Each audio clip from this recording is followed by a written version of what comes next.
नमस्कार, आदाब। आप देख रहे हैं द जस्ट असेंबली। खबर बरेली से है, जहां आंवला लोकसभा क्षेत्र से सांसद नीरज मौर्य ने दावा किया कि वर्ष 2027 में उत्तर प्रदेश की राजनीति में बड़ा बदलाव देखने को मिलेगा। उनका कहना है कि 2024 से ही परिवर्तन के संकेत मिलने लगे हैं और आने वाले समय में जनता अपना फैसला साफ तौर पर सुना देगी। इसी के साथ सांसद ने केंद्र और प्रदेश सरकार की नीतियों पर तीखा हमला बोला। स्वास्थ्य सुविधाओं के मुद्दे पर बोलते हुए सांसद ने बरेली में एम्स की स्थापना न होने को दुर्भाग्यपूर्ण बताया। उन्होंने कहा कि यदि बरेली में एम्स बनता तो आसपास के कई जिलों के लोगों को बेहतर और सस्ता इलाज मिल पाता। उनके मुताबिक इस क्षेत्र में लंबे समय से एक बड़े चिकित्सीय संस्थान की जरूरत महसूस की जा रही है, लेकिन सरकार ने इस दिशा में कोई ठोस कदम नहीं उठाए। विकास कार्यों को लेकर सांसद ने कहा कि उन्होंने क्षेत्र की एक बंद पड़ी रेलगाड़ी को दोबारा शुरू कराने में भूमिका निभाई, लेकिन सत्ता पक्ष केवल घोषणाओं तक सीमित है। उनका आरोप है कि विकास के नाम पर बड़े बड़े वायदे किए जाते हैं, जबकि जमीनी हकीकत कुछ और ही है। आंवला क्षेत्र की एक गौशाला में 25 गौवंशों की मौत के मामले पर सांसद ने सरकार और संबंधित विभागों की लापरवाही को जिम्मेदार ठहराया। उन्होंने कहा कि यह घटना प्रशासनिक व्यवस्था की कमजोरियों को उजागर करती है। इसी क्रम में उन्होंने कैबिनेट मंत्री धर्मपाल सिंह के क्षेत्र में बदहाल हालत पर भी सवाल उठाते हुए जिम्मेदार अधिकारियों पर कार्यवाही की मांग की। वहीं समाजवादी पार्टी के राष्ट्रीय अध्यक्ष अखिलेश यादव को उन्होंने प्रदेश का लोकप्रिय नेता बताते हुए कहा कि उनकी सुरक्षा व्यवस्था में किसी भी तरह की कटौती नहीं होनी चाहिए। बुलडोजर नीति पर टिप्पणी करते हुए सांसद ने कहा कि बिना नोटिस किसी के खिलाफ कार्रवाई नहीं होनी चाहिए। उन्होंने कहा कि इस संबंध में सर्वोच्च न्यायालय के स्पष्ट निर्देश हैं और कानून सभी पर समान रूप से लागू होना चाहिए। विश्वविद्यालय अनुदान आयोग से जुड़े कानून पर भी उन्होंने सरकार से पुनर्विचार करने की बात कही और कहा कि इस पर न्यायालय ने रोक लगाई है। किसान, बेरोजगारी और महंगाई को सांसद ने प्रदेश की बड़ी समस्याएं बताया। उन्होंने कहा कि खाद की कमी और रोजगार के अभाव से आम जनता परेशान है। झूसी थाने में एक मामले पर प्रतिक्रिया देते हुए सांसद ने कहा कि स्वामी अभिमुक्तेश्वरानंद और उनके शिष्य आशुतोष ब्रह्मचारी से जुड़े प्रकरण की निष्पक्ष जांच होनी चाहिए। वहीं राष्ट्रीय स्वयंसेवक संघ प्रमुख मोहन भागवत के आरक्षण जारी संबंधी बयान पर प्रतिक्रिया देते हुए सांसद ने कहा कि वह पहले भी कई मुद्दों पर अपनी राय रखते रहे हैं। मैंने आंवला की जो तमाम समस्याएं हैं, उन समस्याओं पे सरकार से मांगे की हैं।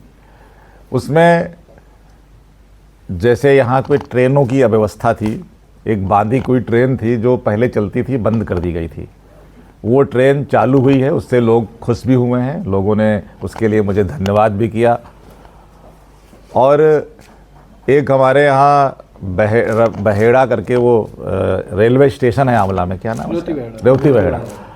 उस स्टेशन को बंद कर दिया गया है। मैं कोशिश कर रहा हूं कि उस स्टेशन को पुनः बहाल किया जाए।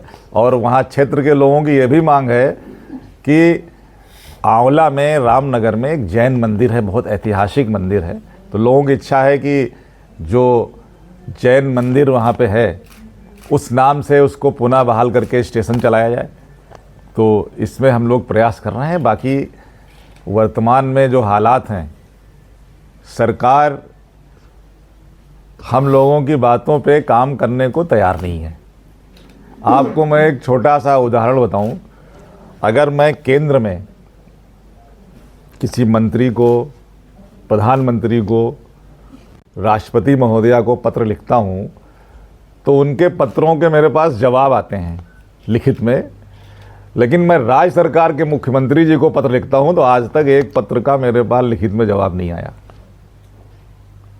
अब आप इससे समझ सकते हैं कि सरकार कितनी गंभीर है हम लोगों के। और सांसद के पास विपक्ष में रहते हुए हम जनता के मुद्दे उठा सकते हैं, सदन में बात रख सकते हैं। और मैं समय समय पे, जैसे जो भी मिनिस्टर हैं, मैं उनसे मिलता रहता हूं। जैसे मेरी इच्छा है कि अलीगंज में एक बाईपास बन जाए।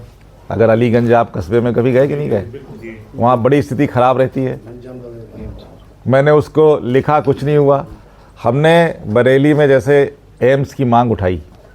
अभी यहाँ के जो राज्य सरकार के मंत्री हैं वो भी कह रहे हैं मैं प्रयास कर रहा हूँ। अब डबल इंजन की सरकार है, वो सरकार में मंत्री है और वो कह रहे हैं हम प्रयास कर रहे हैं। तो मेरी ये मांग जारी रहेगी। और बरेली को अगर एम्स मिले तो मुझे लग रहा है ये पश्चिमी उत्तर प्रदेश के लिए एक बहुत बड़ा काम होगा। और मुझे लग रहा है सरकार को जब भाजपा के जो जनप्रतिनिधि वो भी कह रहे आना चाहिए, हम भी कह रहे आना चाहिए, तो समस्या कहाँ है? देखिए, मैं तो यही कहूँगा कि जो भी चुनाव हो उनको समय पे कराया जाना चाहिए। हमारे यहाँ पे चुनाव में जनप्रतिनिधि, चाहे वो ग्राम पंचायत के हों, जिला पंचायत के हों, क्षेत्र पंचायत के हों, सबको 5 साल के लिए चुना जाता है। तो 5 साल में चुनाव होना चाहिए, लेकिन सरकार की मंशा ठीक नहीं लग रही है, क्योंकि पहले 28 तारीख को शायद आनी थी वोटर लिस्ट, अब उनको कर दिया कि हम 15 को आएगी। तो ये जो 15 को आएगी, इसका मतलब चुनाव समय से नहीं होगा। अगर समय से चुनाव होना है तो वो शायद अप्रैल में ड्यू है। तो खैर, ये सरकार की मंशा ही ठीक नहीं है। आपने खुद ही कह दिया कि 24 का झटका जो है, तो कहीं ना कहीं डर है उनके अंदर। संसद जी अभी लमसम 5.5 करोड़ प्रदेश में डुप्लीकेट वोटर पंचायत चुनाव के लिए पकड़े चिन्हित किए गए हैं, और उसके बाद बरेली में 9,18,000 वोटर फर्जी डुप्लीकेट चिन्हित किया गया और 50% उसका सत्यापन किया गया है। तो उसको किस दृष्टि से देखते हैं? देखिए, मैंने लोकसभा में एक प्रश्न लगाया, अभी उस प्रश्न पे चर्चा नहीं हो पाई है। मैंने ये बात रखने के लिए प्रश्न लगाया है कि वोटर लिस्ट को अगर वाकई में निर्वाचन आयोग दुरुस्त करना चाहता है, तो पहले ये निश्चित करे कि एक देश और एक वोटर लिस्ट होनी चाहिए। पंचायत की अलग है, नगर पालिका की अलग है, विधानसभा की अलग है। जब उसी गांव के लोग पंचायत में भी चुनाव डालते हैं, विधानसभा में डालते हैं, लोकसभा में डालते हैं, तो दोनों की लिस्ट एक करने में क्या दिक्कत है? अगर दोनों की लिस्ट एक हो जाए तो मुझे लग रहा है बहुत बड़ी समस्या जो ये आ रही है इस समय, कि पंचायत की सूची कुछ और कह रही है और विधानसभा की कुछ और कह रही है। अगर आप किसी गांव की सूची उठा के देख लें तो दोनों में डिफरेंस है। ये डिफरेंस तब खत्म हो जाएगा जब एक लिस्ट होगी। और देखिए, जो प्रैक्टिकल बात यह है कि विधानसभा का चुनाव और लोकसभा का चुनाव जो लोग लड़ते हैं, वो ज़मीन पे गांव के अंदर उनकी टीमें तो काम करती हैं, लेकिन स्वयं उसका उतना देखभाला। लेकिन अगर प्रधान को भी वही सूची में काम करना होगा तो गांव में ना वो गलत वोट वो भी नहीं बनने देगा, कोई बनवाएगा तो उसका दूसरा वाला। तो मुझे लग रहा है निर्वाचन आयोग का कार्य भी आसान हो जाएगा। लेकिन चलिए, अभी सदन फिर चलने जा रहा है 9 तारीख से, और इस पे मेरी कोशिश है कि इस पे वहाँ पे मैं इसको चर्चा में लाऊं। देखते हैं सरकार क्या कहती है। आप सबको धन्यवाद देने के लिए हुआ कि भाई एक बार सबसे भेंट कर लें।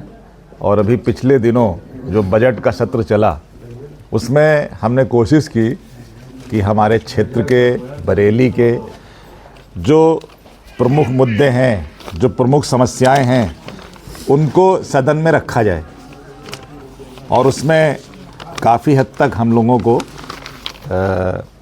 उन बातों के बारे में सरकार से जवाब मिले हैं जिनको शायद बरेली के लोग जानते ही नहीं थे।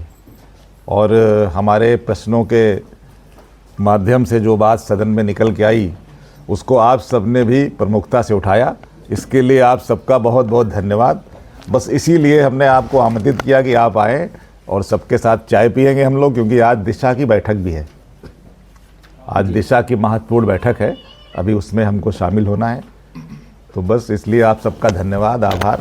और ऐसे ही जनता के मुद्दों को मैं कोशिश करूंगा कि सदन में उठाता रहूं। और आपको भी मेरा, आप सबसे पहले भी हमने मीडिया के बंधुओं से अपील की कि कोई ऐसी बात आपको लगे कि जो सदन में जानी चाहिए, तो अगर आप हमें सुझाव देंगे तो मैं कोशिश करूंगा कि उस बात को उठाया जाए, क्योंकि हम लोगों को जनता ने इसीलिए चुना है कि जनता के मुद्दे वहाँ उठाए जाएं। मैंने जो अभी तक उनके कई बयानों को देखा, तो वो अपने बयान पे कायम तो रहते नहीं हैं। कभी कुछ कहते हैं, कभी कुछ कहते हैं। तो मुझे लग रहा है उनके बयानों को कौन गंभीरता से ले रहा, जनता ले रही, पता नहीं मुझे। बुलडोजर नीति को कैसे देखते हैं? बरेली में लगभग 300 दुकानें हैं, सीएम ग्रेड योजना बन रही, उसके जज में आ रही हैं, वहाँ बुलडोजर की कार्रवाई। देखिए, बुलडोजर नीति को हमारे यहाँ के माननीय सुप्रीम कोर्ट ने भी खारिज किया है। और अगर कहीं कोई गलत है तो पहले उसको नोटिस जाना चाहिए, उसका जवाब आना चाहिए। न्याय की यही प्रक्रिया है, और अगर ऐसा नहीं होता है तो वो न्याय नहीं है, वो तानाशाही है। सांसद जी, आपने मुद्दा उठाया था फैजपुर टोल प्लाजा का, उसमें कुछ नहीं हुआ। अब मैं तो कह रहा हूँ कि सरकार हम लोगों की बातों पे ध्यान नहीं दे रही है। विपक्ष की भूमिका क्या होती है? विपक्ष का काम है कि सरकार की जो गलत नीतियाँ हैं उनकी आलोचना करना और सही सुझाव देना। यही तो काम है विपक्ष का। तो लोकतंत्र में अगर ये चाहते हैं कि विपक्ष की बात ना सुनी जाए, विपक्ष को दबा दिया जाए, विपक्ष को ख़त्म किया जाए, ऐसी नीति के साथ ये काम कर रहे हैं। और इसीलिए उत्तर प्रदेश में 24 में जनता ने इनको दूसरे नंबर पे आए हैं और आने वाले समय में और नीचे जाएंगे ये। नहीं, आपकी बात से मैं सहमत हूँ, लेकिन इस पे कार्य और योजना बनाने का काम तो सरकार ही करेगी ना। तो आप लोग उठाइए, उनको बनाएंगे वो। अब मैंने तो बताया कि मैंने जब आयोग बन जाएगा तो सब काम हो जाएगा। हमने 2 वर्ष से लकड़ी बनाने का ऐसा है, लोकसभा में नियमों से लोकसभा में कार्रवाई होती है, तो मैंने 377 में ये मुद्दा उठाया, उसकी कापी भी हमने सबको दी है, सबके पास है। मेरे पास, मैं जो है लेके भी आया हूँ, सबके सबको मैंने दिया है। अब उसका जब तक जवाब नहीं आता तब तक अभी मैं उस पर और क्या बोलूँ। अभी सर जी नया मेरठ से गोबर से लकड़ी बनाने का काम शुरू हुआ है, जो काफी प्रचलित हो रहा है मामले। वो गैस से वो सस्ता है, गैस से ही वो सस्ता है वो, और धुआं रहित है। उस पर भी करेंगे। नहीं, अच्छा, आपका सुझाव अच्छा है। जी, अखिलेश यादव ने आरोप लगाया उनकी एनएसजी सिक्योरिटी थी, उसे हटा लिया गया है। सरकार पर तमाम गंभीर आरोप। हाँ, बहुत पहले हटा ली गई थी, और क्यों हटा ली गई इस पर कोई जवाब सरकार नहीं दे रही है। माननीय अखिलेश यादव जी, मुझे लग रहा उत्तर प्रदेश ही नहीं, देश के बड़े ही लोकप्रिय नेता हैं। आप सब लोग देखते होंगे कि वो जहाँ जाते हैं वहाँ पे उनके समर्थक, उनके चाहने वाले लोग वहाँ पे भीड़ लगाते हैं। तो मुझे लग रहा है कि जब लोकप्रियता इतनी है तो सुरक्षा भी कड़ी होनी चाहिए। लेकिन कल प्रधानमंत्री ने चुनाव का आगाज कर दिया है मेरठ से, क्या कहेंगे? उन्होंने हरी झंडी दिखाई बुलेट ट्रेन को, 2027 के चुनाव का आगाज भी कर 2027 के चुनाव में जनता ने 2024 में ही आगाज कर दिया था 27 का, कि उत्तर प्रदेश में बदलाव करना है, और जनता बदलाव करने जा रही है उत्तर प्रदेश में।